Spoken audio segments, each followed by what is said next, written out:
Justin Trudeau का final हिसाब किताब अगर समझना है तो कुछ बात समझनी पड़ेगी।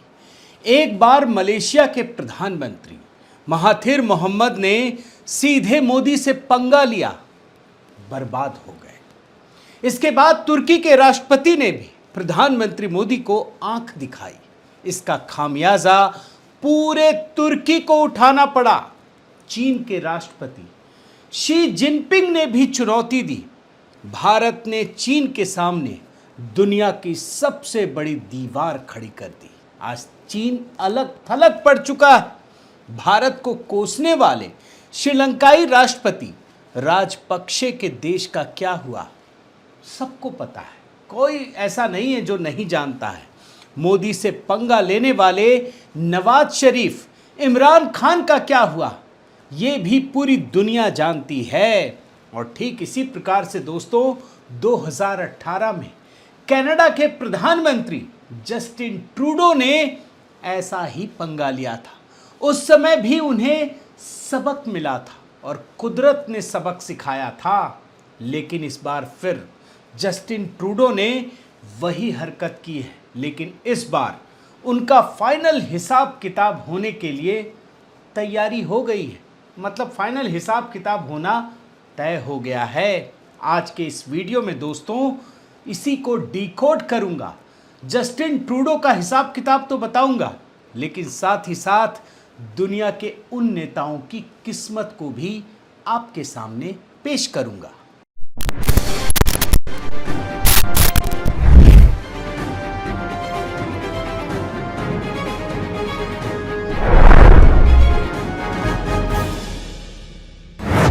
साथियों नमस्कार, मैं Harishchandra Barnwal. Justin Trudeau Canada के प्रधानमंत्री, उनका फाइनल हिसाब किताब होने का समय आ गया है। लेकिन उसको समझने से पहले थोड़ा उनके इतिहास को भी देखना ज़रूरी है। वो मैं आपको दिखा रहा हूँ, क्योंकि जस्टिन ट्रूडो ऐसे पहले शख्स हैं जिनको दूसरी बार ये मौका मिला था। मैं आपको 2018 की बात याद दिला रहा हूं दोस्तों। कनाडा के प्रधानमंत्री जस्टिन ट्रूडो उस समय भी अपने पूरे परिवार के साथ भारत आए थे। उस समय भी उनकी हरकतों को, जो कनाडा में हरकतें हो रही थी ना, पीएम मोदी ने अप्रत्यक्ष रूप से उन्हें समझाया था। जस्टिन ट्रूडो भारत में 4 दिन तक इधर उधर घूमते रहे और आखिर में जाकर प्रधानमंत्री मोदी ने उनसे मुलाकात की। मगर ये बात जस्टिन ट्रूडो को समझ में नहीं आई। वो जब कनाडा लौटते हैं तो भारत का मजाक उड़ाते हैं। आप देखिए ना क्या है, उस समय की रिपोर्ट दिखा रहा हूं। Canadian PM Justin Trudeau mocks his India visit, says it was the trip to end all trips. देख रहे हैं ना कैसे मजाक उड़ाया था। लेकिन इतना सब कुछ होने के बाद भी प्रधानमंत्री मोदी, उन्होंने अपनी मर्यादा नहीं खोई। ऐसा कोई काम नहीं किया जिससे कनाडा के प्रधानमंत्री का कोई असम्मान हो। हर प्रकार की नैतिकता का पालन किया। लेकिन जस्टिन ट्रूडो ने हर वक्त ये जो मर्यादा होती है ना देश के बीच की, उसको तोड़ने का काम किया। और आप देखिए किसान आंदोलन के दौरान किस प्रकार की हरकतें हुई कनाडा से हर कोई जानता है दोस्तों। भारत ने बार बार चेतावनी दी, मना किया कि अपने यहाँ की गतिविधियों को रोकें। भारत की संप्रभुता पर ये एक प्रकार से हमला है, यहाँ के अंदरूनी मामलों में दखलंदाजी है। लेकिन जस्टिन ट्रूडो को तो ये बात समझ में नहीं आई ना, इसीलिए मैं आपको कई प्रकार की कहानियाँ उस समय की दिखा रहा हूँ। जस्टिन ट्रूडो ने प्रधानमंत्री मोदी की चेतावनी को, जितनी भी नैतिकता होती है ना, सबको तार तार कर दिया। किसी भी प्रकार से बात को नहीं मानी। और देखिए प्रकृति ने उसका खामियाजा उनको उसी की भाषा में भुगतने के लिए मजबूर कर दिया। उनको खामियाजा भुगतना पड़ा जब हजारों आंदोलनकारियों ने उनके घर को घेर लिया। देख रहे हैं ना, भारत में किसान आंदोलन को हवा दे रहे थे। खुद उनके घर में यह आंदोलन होने लगा और उनके ही घर को घेर लिया गया। और अपनी जान बचाने के लिए, बड़े ध्यान से सुनिए, भूल गए हो तो, जस्टिन ट्रूडो को अपने परिवार के साथ घर छोड़कर कहीं और जाकर छिपना पड़ा।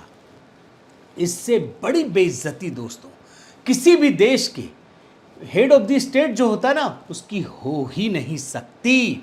और तभी सारे लोगों ने एक सुर में बात की थी, यही कही थी, आप देख लीजिए, कर्मा स्ट्राइक्स। जैसा कर्म करोगे उसका फल भी उसी प्रकार से मिलेगा। अब आपको मैं हाल की घटनाओं पर लेकर आता हूं, बड़े ध्यान से समझिए। जस्टिन ट्रूडो को G20 के सम्मेलन के दौरान ही प्रधानमंत्री मोदी ने कड़क भाषा में पूरी बात समझाई। पिछली बार तो शायद लगता है रह गया, उनको भी लग रहा होगा कि यार ठीक से समझाया नहीं। इस बार उन्होंने कोई कोर कसर बाकी नहीं रखी, पूरा समझाया कि कनाडा में बैठकर जो भारत विरोधी गतिविधियां हो रही हैं उसको खत्म कीजिए, उस पर संयम लगाइए। इसके बाद जस्टिन ट्रूडो, हालांकि कुछ हुआ नहीं, वो चले गए, फिर क्या हुआ आपको सब पता है, पूरी कहानी दिखा चुका हूं। जस्टिन ट्रूडो ने बिना किसी सबूत के आतंकी निज्जर की हत्या में भारत सरकार पर आरोप लगा दिया। और इसके बाद क्या कुछ हुआ, कितनी सारी घटनाएं हुई, वो मैं आपको दिखा चुका हूं। वो झुक गए और उसके बाद रिश्तों को बनाए रखने की बात करने लगे। लेकिन लेटेस्ट खबर देखिए, भारत ने कई प्रकार की कार्रवाई की दोस्तों, राजनयिक को निकाला, उसके बाद कनाडा के नागरिकों के लिए वीज़ा रोक दिया, आतंकियों की लिस्ट जारी की गई। और मोदी सरकार ने जिस प्रकार की सख्ती दिखाई, कनाडा प्रशासन के होश ढीले पड़ गए, फाख्ता हो गए। और उसके बाद जल्दबाजी में, ये मैं आपको लेटेस्ट खबर दिखा रहा हूँ, कनाडा सरकार ने खालिस्तानी आतंकवादियों और आतंकी समर्थकों के खिलाफ सख्ती बढ़ा दी। ऐसा पहली बार हो रहा है। और ब्रिटिश कोलंबिया के जो महत्वपूर्ण जगह जहां पर खालिस्तान के समर्थन में होर्डिंग बैनर लगे हुए थे, उसे हटाने के निर्देश दिए गए।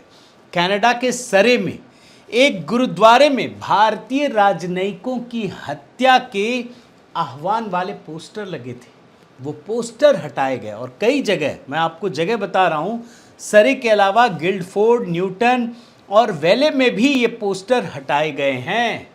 जो भी हमारे दर्शक वहाँ के हैं वो ज़रूर बताइएगा, कमेंट कीजिएगा कि किस प्रकार की कार्रवाई वहाँ हो रही है।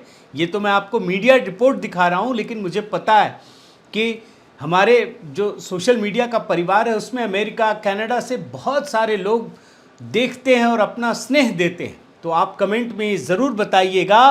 कनाडा में गुरुद्वारा प्रबंधन को ये चेतावनी दी गई है कि किसी भी कट्टरपंथी घोषणा के लिए लाउड स्पीकर का इस्तेमाल न किया जाए। अब ये सारी तो खबरें हैं, लेकिन असल खबर तो अभी बताना ज़रूरी है और वो देखना भी ज़रूरी है दोस्तों। कनाडा में एक सर्वे आया है, इस सर्वे में कनाडा के अधिकांश लोगों ने ट्रूडो को प्रधानमंत्री के तौर पर रिजेक्ट कर दिया है। और जो इप्सोस का सर्वे है उसमें जस्टिन ट्रूडो को, बड़े ध्यान से सुनिएगा, कनाडा के 50 साल के इतिहास में सबसे वर्स्ट पीएम बताया गया है। ये आप रिपोर्ट देख लीजिए। और ये जो सर्वे है ना, उसमें कनाडा की कंजर्वेटिव पार्टी के और जो विपक्ष के नेता भी हैं, पियरे पोइलीवरे, उन्हें वो लोगों की पहली पसंद बने हैं। यानी अगर आज कनाडा में चुनाव हो जाए ना, तो जस्टिन ट्रूडो की छुट्टी तय है, खत्म हो जाएगी सत्ता जिसके बल पर वो उछल रहे हैं। और कनाडा में चुनाव भी 2025 में होने हैं। जो ये सर्वे हुआ ना, उसका कुछ आंकड़ा भी आपको दिखा देता हूँ। जो विपक्षी नेता हैं पियरे पोइलीवरे, उनको 40% लोगों ने पीएम के लिए पहली पसंद बताया है। जस्टिन ट्रूडो के लिए सिर्फ 31%, और बाकी एक धालीवाल है उनके लिए 22%। इससे पहले जब चुनाव हुआ था ना 2021 में, तब भी ट्रूडो को बहुमत नहीं मिली थी। और इसीलिए धालीवाल की पार्टी, जिसे ठीक ठाक सीटें मिली हैं दोस्तों, मैंने आपको दिखाया था, उनके समर्थन से ये सरकार चल रही है। लेकिन जस्टिन ट्रूडो को लगता था ना कि बस इनकी मदद लो, खालिस्तानियों की मदद लो और सब कुछ ठीक रहेगा। लेकिन यकीन मानिए अब उनकी बर्बादी तय है। कनाडा तो वैसे भी झुक गया, वहाँ के लोग तो झुक ही गए, लेकिन जो सर्वे है ना, वही उसने ये तय कर दिया है कि जस्टिन ट्रूडो का जो सियासी करियर है वो खत्म होना लगभग तय हो चुका है। अब मैं बाकी देशों और नेताओं की कहानी भी बहुत संक्षिप्त में बताता हूं दोस्तों, तभी आपको पता चलेगा कि जस्टिन ट्रूडो का भविष्य क्या क्या लिखा है। मलेशिया के प्रधानमंत्री रहे महाथिर मोहम्मद। आर्टिकल 370 भारत में खत्म हुआ ना, तो संयुक्त राष्ट्र में जाकर उन्होंने इसे उठाया था, इस मुद्दे को पाकिस्तान की मदद करने के लिए। और फिर एक मुद्दा आया नागरिकता कानून सीएए का, तो उस पर भी विरोध किया। इसके बाद भारत ने जानते क्या किया? भारत ने कुछ नहीं किया, एक छोटी सी कार्रवाई की। कार्रवाई भी खुले तौर पर नहीं की। पाम ऑयल जो सबसे बड़ा इंपोर्टर है, तबाह हो गया मलेशिया का ये पाम ऑयल सेक्टर, देख लीजिए। और बाद में महाथिर मोहम्मद को ये स्वीकार करना पड़ा कि मोदी के भारत को चुनौती देने की उनकी हैसियत नहीं है।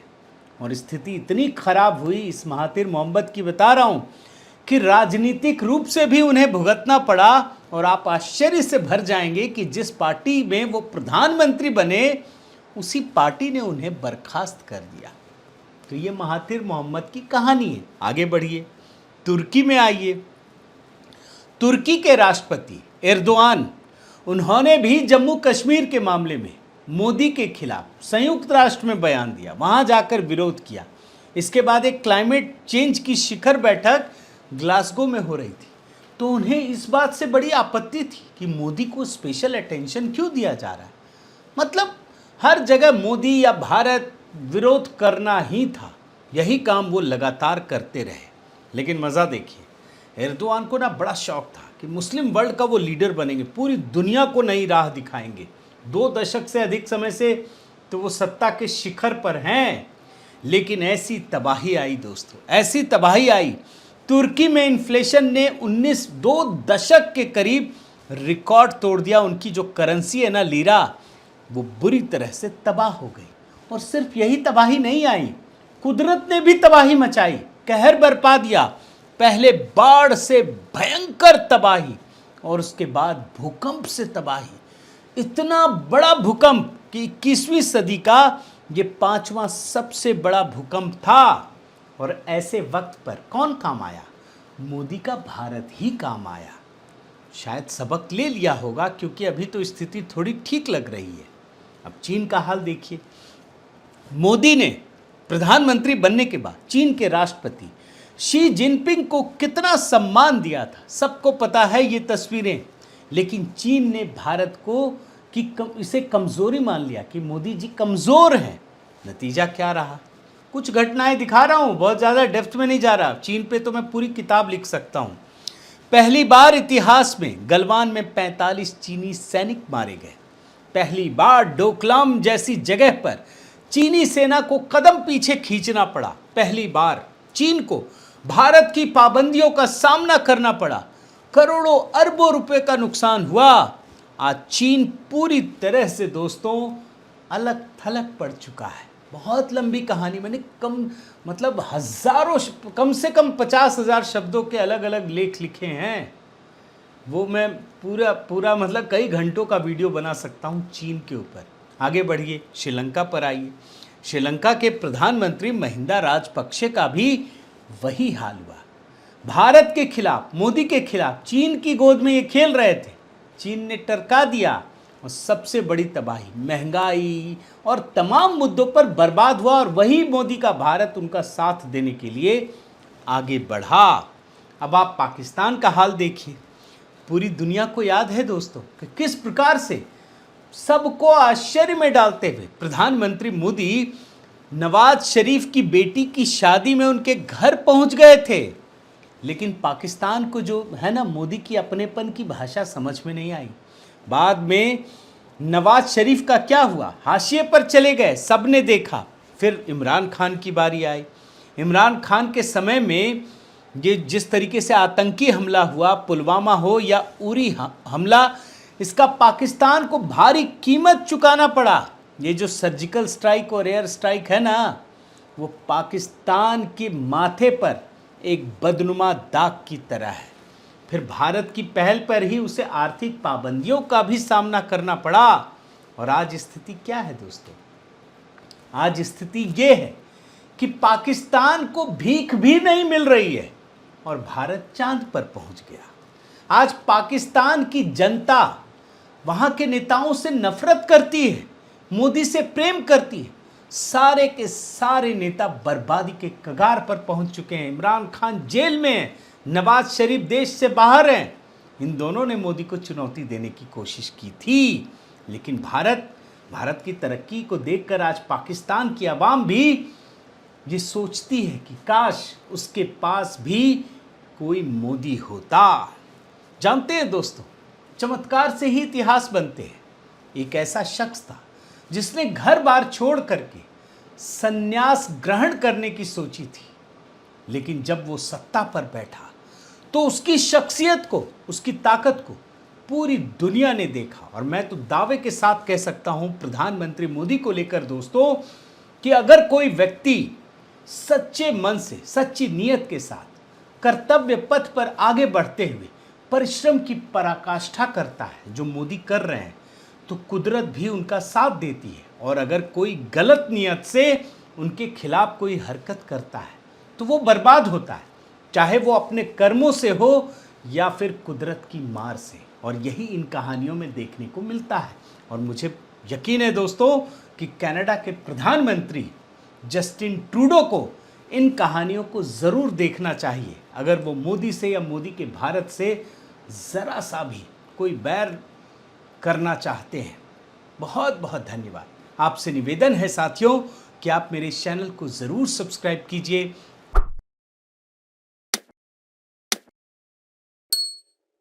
भूलिएगा। साथी दोस्तों, तकनीक का ज़माना है, व्हाट्सएप चैनल मैंने शुरू किया है, तो आप उसको ज़रूर फॉलो कीजिए। वहाँ आप नियमित रूप से मेरे वीडियो और लिंक आपको मिलते रहेंगे और आप तत्काल देख सकते हैं। बहुत बहुत धन्यवाद। नमस्कार।